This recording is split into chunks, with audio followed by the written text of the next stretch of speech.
governance systems of the Maurya and Gupta empires were two of the most sophisticated political structures in ancient India. Although these empires existed in different historical periods, both exhibited a well-organized bureaucratic structure with a strong central leadership. The role of the king and his council was central to the functioning of these empires, and both systems reflected an understanding of governance deeply rooted in political philosophy, statecraft, and social hierarchy. The Maurya Empire, a model of centralized power.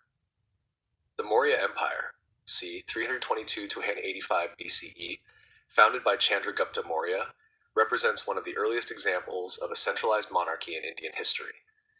Under Chandragupta and his successors, the Maurya Empire expanded rapidly, incorporating a vast and diverse range of territories across the Indian subcontinent.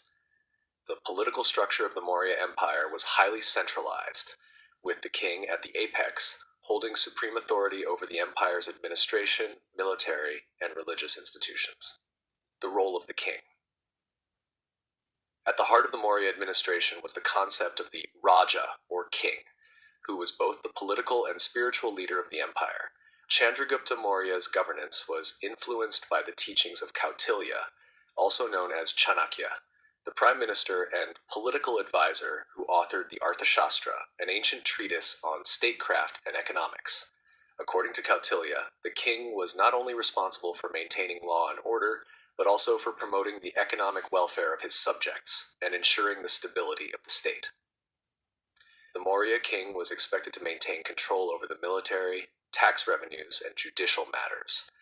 He also had a religious role as a protector of Dharma, the moral and ethical code that governed societal behavior. The king's responsibility extended to the welfare of the people, and his legitimacy was often justified by his ability to provide for the material and spiritual needs of his subjects. Chandragupta, for instance, during his reign, implemented a series of policies to ensure the prosperity of his empire. His administration was highly hierarchical, with a network of officials overseeing different regions and sectors, from the military to the economy. The king's role as the central authority figure was further reinforced by his ability to command vast resources, including a standing army, spies, and an extensive bureaucracy.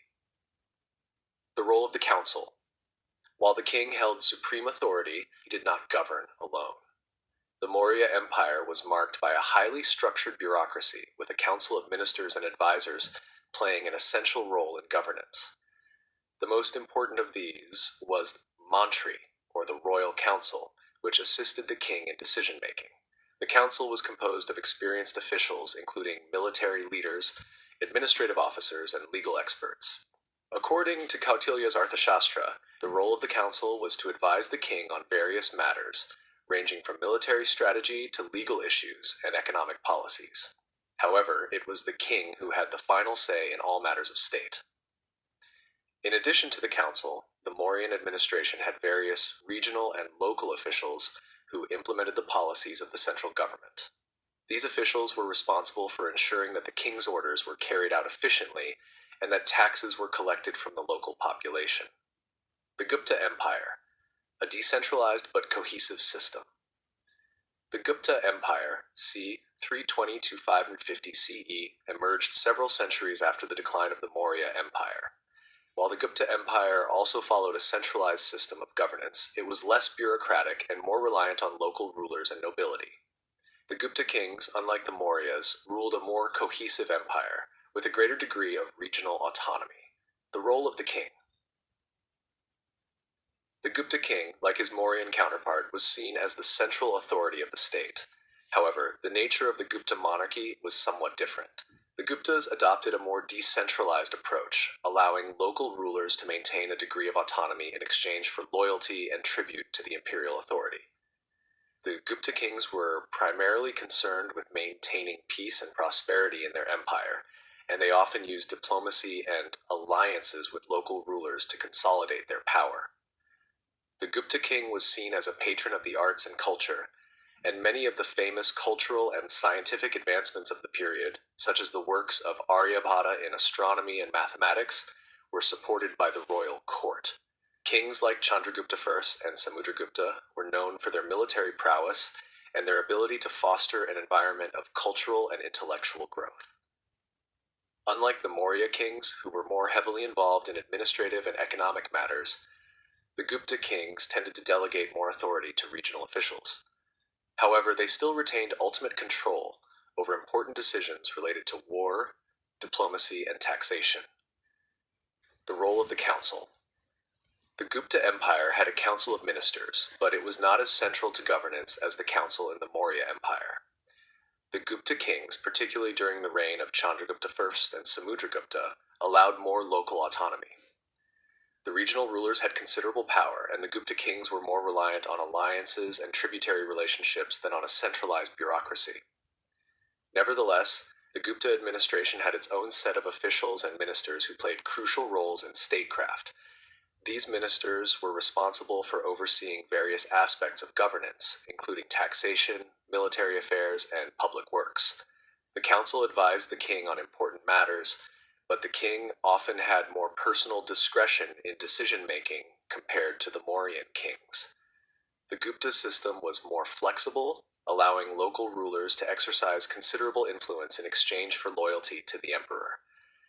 This decentralized system was advantageous in maintaining stability in the vast empire, as it minimized the challenges of directly controlling distant regions. However, the Gupta Empire's reliance on local power structures also made it more vulnerable to fragmentation, especially after the decline of central authority in the later centuries of the empire.